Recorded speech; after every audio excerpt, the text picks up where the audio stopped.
इकडे सूर्यांश नावाचं वादळ मुंबईच्या सिटी हॉस्पिटलमध्ये धडकलं होतं. सिटी हॉस्पिटलही चौहानांच्याच ट्रस्टमध्ये यायचं. आदित्यच्या हट्टापायी 3 वर्षापूर्वी मुंबईमध्ये इतकं अलिशान हॉस्पिटल उभारलं गेलेलं आणि ते स्वतः आदित्य हँडल करत होता. वयाच्या अवघ्या 28व्या वर्षी त्याने डॉक्टरेट जगात खूप मोठं नाव कमावलेलं एक सक्सेसफुल डॉक्टर होता तो. पण त्याच्या शिक्षणाचा फायदा त्याला रुद्रगडला करून देऊसा वाटला नव्हता. त्याची कधी रुद्रगडबद्दल तशी ओढच नव्हती. सूर्यांशने स्वतः ते हॉस्पिटल त्याला उभारून दिल्याने तो अधूनमधून मुंबईला जाऊन येऊन असायचा. तसं तर भरपूर बिझनेस डीलही त्याच्या मुंबईमध्ये शेड्यूल होत असल्याने त्याच्यासाठी मुंबई काही नवी नव्हती. आत्ताही त्याच हॉस्पिटलमध्ये सूर्यांश ट्रस्टीच्या केबिनमध्ये मेन खुर्चीवर विराजमान झालेला. त्याच्या बसण्यातही राजाची एक ऐट आणि रुतबा स्पष्ट दिसून येत होता. त्याच्या मागेच विश्वा म्हणजे त्याचा बॉडीगार्ड हात बांधून उभा होता आणि समोर डॉक्टरांची एक टीम हजर केलेली. ही टीम जी आदित्य सोबत काम करायची. यांच्यात अजूनही दोघं होती, पण ती एकाकी गायब झाल्यानेच तर सूर्यांश इथपर्यंत पोहोचला होता ना. तुमच्याकडे तुमची तोंड उघडायला फक्त 5 मिनिट आहेत. त्याहून जास्त वेळ आम्ही तुम्हाला देणार नाही. सूर्यांशने त्याच्या हाताचे कोपरे टेबलवर ठेवत त्याच्या दोन्ही हातांची बोटं एकमेकांत गुंफली. त्याचा आवाज अजूनही शांत होता, पण त्याचे त्यांच्यावर रोखलेले ते हेजल आईज इतके काही तीक्ष्ण होते की एखाद्याचा तर तिथे जीव जाईल. त्याला इथे अचानक समोर बघूनच आधीच ती चौघं धक्क्यात गेलेली.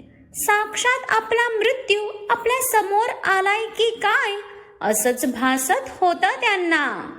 कारण त्याला कोण ओळखत नव्हतं ना. बाहेरून धीर गंभीर दिसणारं हे व्यक्तिमत्व आतून किती घातक आहे याची त्या सर्वांना पूर्ण कल्पना होती.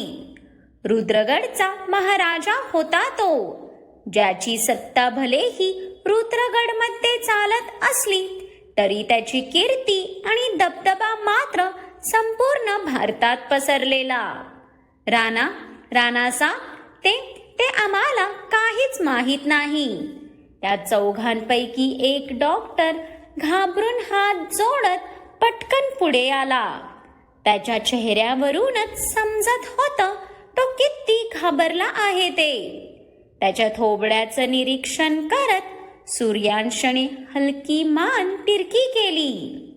तसा विश्वा मागे हात बांधत तडक पुढे आला. राणासा, हे डॉक्टर केदार गावडे आपल्या हॉस्पिटलमधलेच नाही तर मुंबईतले फेमस गायनाकोलॉजिस्ट आहेत. 2 महिन्यांपूर्वी ह्यांच्या अकाउंटमध्ये एकाकी कितीतरी करोडो रुपयांचं ट्रान्झॅक्शन करण्यात आलेलं.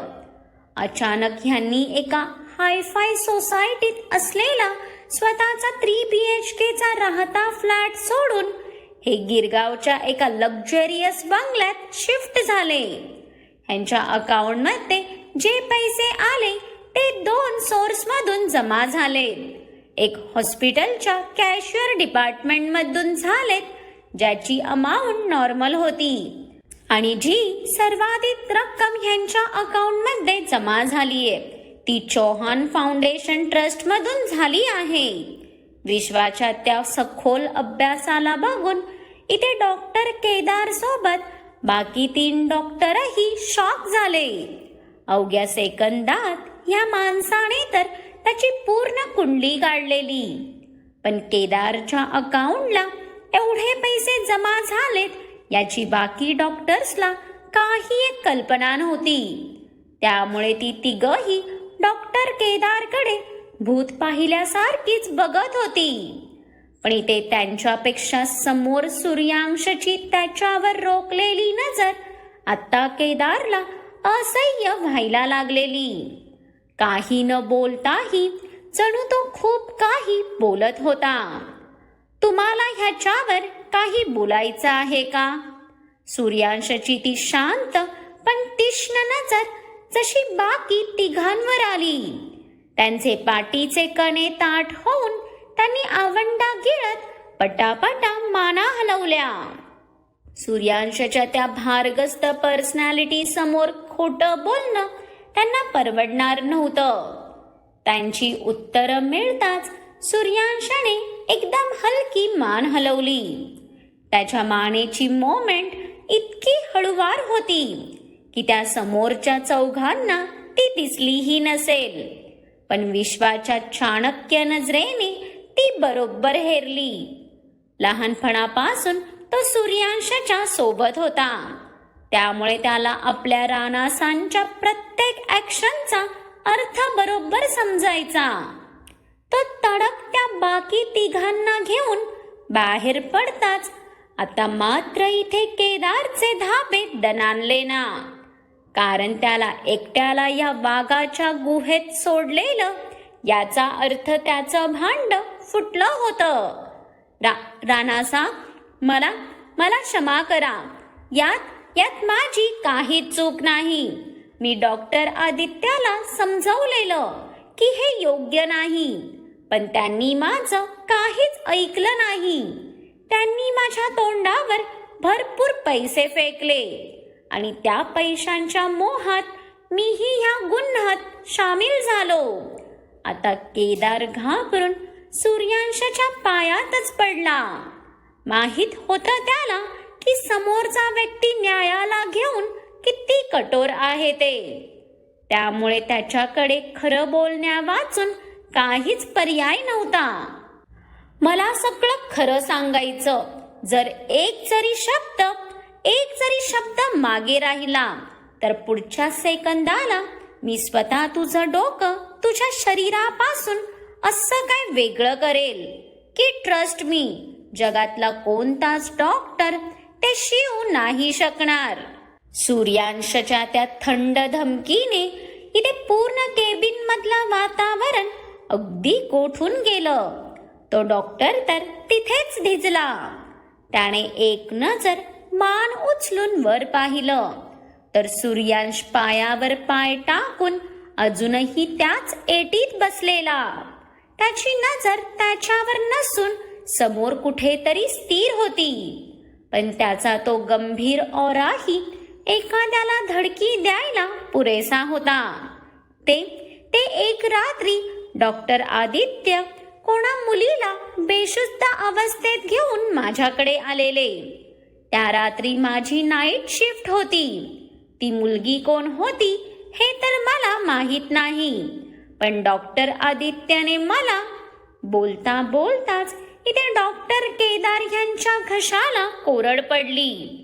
पण इथे अजूनही सूर्यांशाने स्वतःला खूप शांत ठेवलेलं.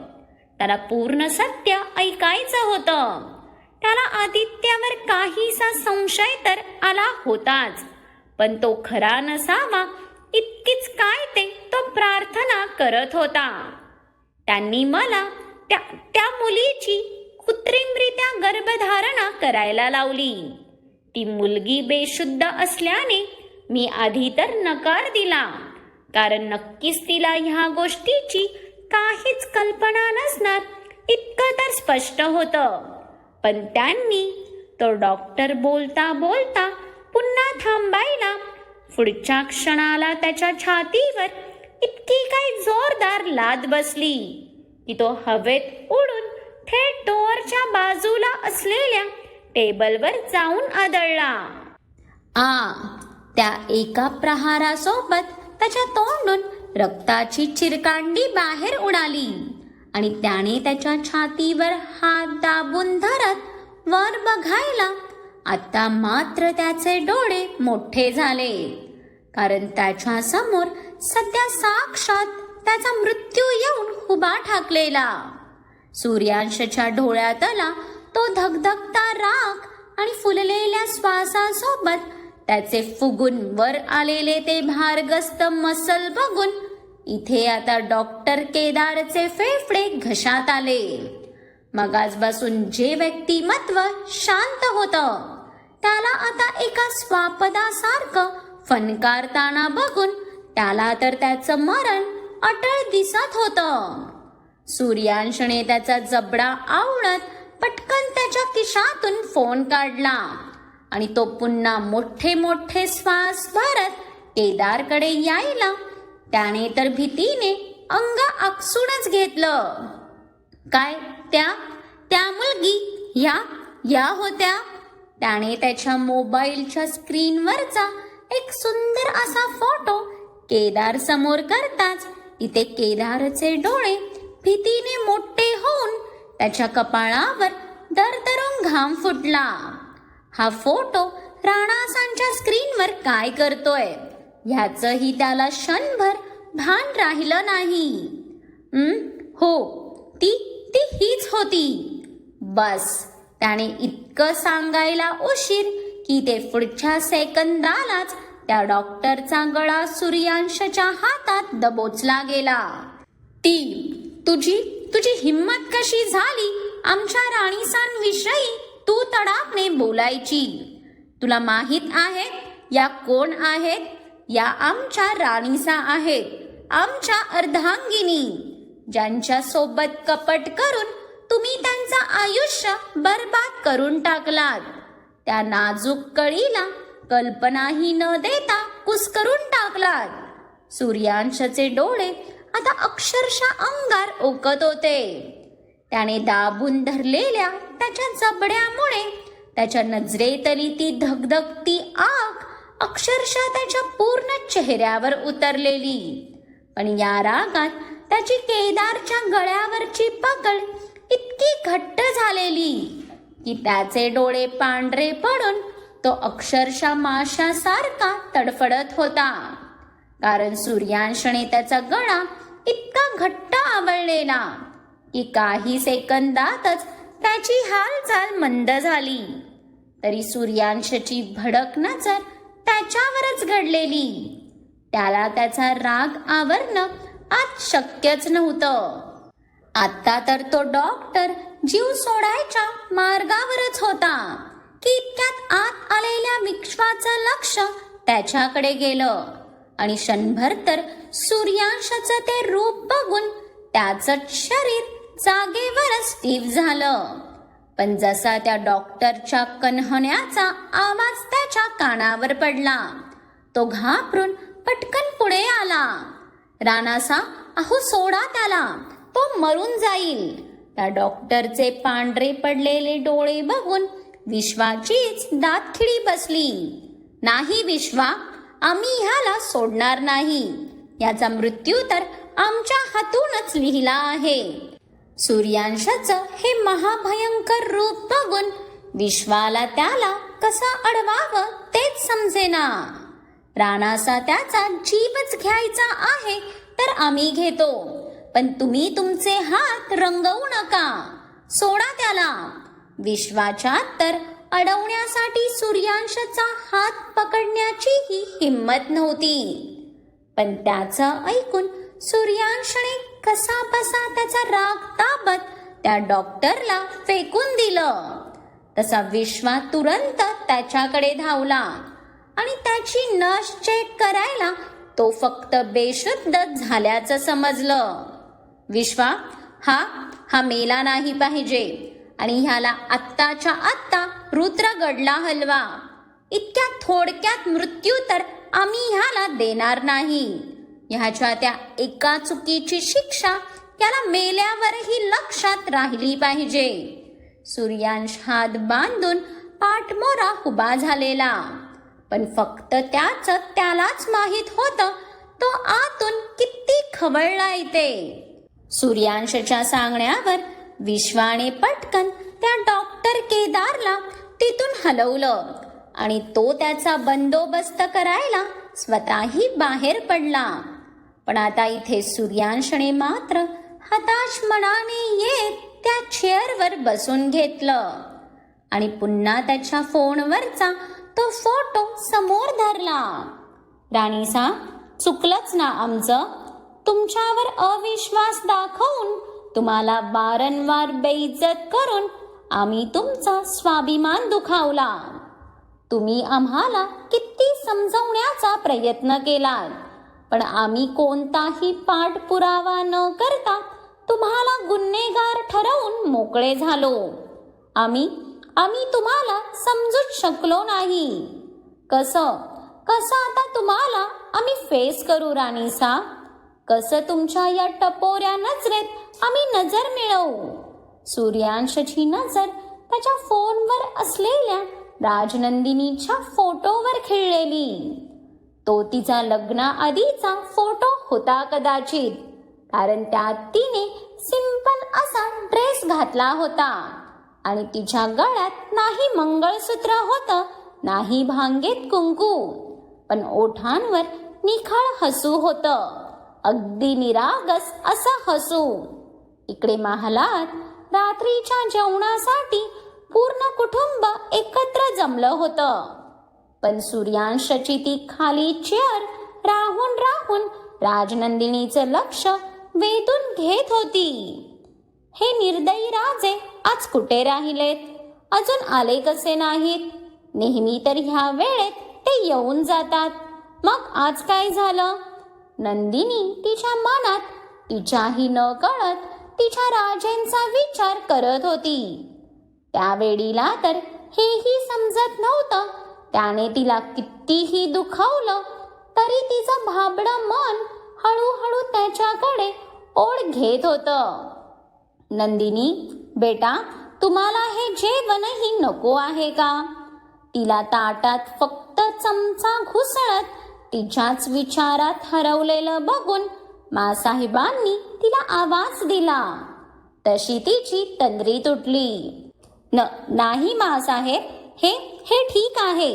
समोर पंचपक्वान्न बघूनही नंदिनीची ती खायची इच्छाच होत नव्हती. बाळराजे, तुम्हाला भूक नाही आहे का? तिने कसा बसा एक घास उचलून तोंडात घातला, पण तिला तो घशाखाली ढकलतानाही किती कष्ट घ्यावे लागले. भाभीमा, तुम्हाला भाईसांची आठवण येतेय का? तिची वळवळ बघून शेवटी आता पृथ्वीलाच राहावलं गेलं नाही आणि त्याने तिच्याकडे झुकत अगदी हळू आवाजात विचारलं. पण त्याच्या या थेट बोलण्यावर राजनंदिनीचे डोळे मोठे होऊन तिने आश्चर्याने पृथ्वीकडे पाहिलं. कवरसा, तुम्हाला का बरं असं वाटलं? आणि आम्हाला त्या निर्दयी राजांची आठवण का बरं येईल? नंदिनीची ती नाजूक चिवचिवही फक्त त्याच्या कानात चिवचिवली. तसा तो गालात हसला, पण त्याला कसं समजलं या आविर्भावात इथे नंदिनीचं हृदय मात्र धडधडत होतं. न समजण्यासारखं काय आहे? तुमची नजर सारखी भाईसांच्या चेअरकडे चाललीये म्हणून आम्हाला तसं वाटून आलं, पृथ्वीने सांगून सरळ खांदे झटकले. तसं नंदिनीने मनातच डोक्याला हात मारला. पण ती दोघंही इतक्या काय हळू आवाजात कुजबुजत होती की त्यांचा आवाज कोणालाच ऐकूच जाणार नव्हता.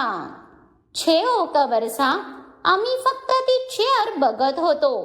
त्याची डिझाईन युनिक आहे ना, म्हणून आवडली आम्हाला, बाकी काही नाही. तुम्ही उगीच भलते सलते विचार करू नका. नंदिनीने तर काहीतरी बरळत पृथ्वीचं बोलणं धुडकावत पटकन मान झुकवली, पण पृथ्वी मात्र तिची ती उडालेली धांदल गालात हसत एन्जॉय करत होता. सो फायनली ॲटलीस्ट सूर्यांशला हे तरी समजलं की नंदिनीची गर्भधारणा ही कृत्रिमरित्या केली गेली येते. पण आता पुढे काय? ते बाळ नक्की आदित्यचंच असेल ना, की तिच्या गर्भात ही कोणा दुसऱ्याचा अंकुर वाढतोय? हे तर स्टोरी पुढे जाईल तसं हळूहळू समजेलच. पण आता एक भूतकाळाचं पान उलगडलं असलं तरी सूर्यांशच्या मोबाईलवरचा फोटो तुम्हाला परत बुचकाळात टाकून केला असेल.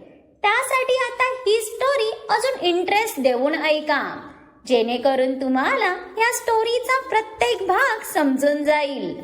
आणि हो, आजचा भाग कसा वाटला हे निदान एक कमेंट्स करून तरी नक्कीच सांगा. आणि आवडला असेल तर भरभरून लाईक्स करा आणि खूप साऱ्या लोकांसोबत ही स्टोरी शेअर करा. आणि ज्यांनी कोणी अजून माझ्या चॅनलला सबस्क्राईब नाही केलं त्यांनी आठवणीने सबस्क्राईब करा.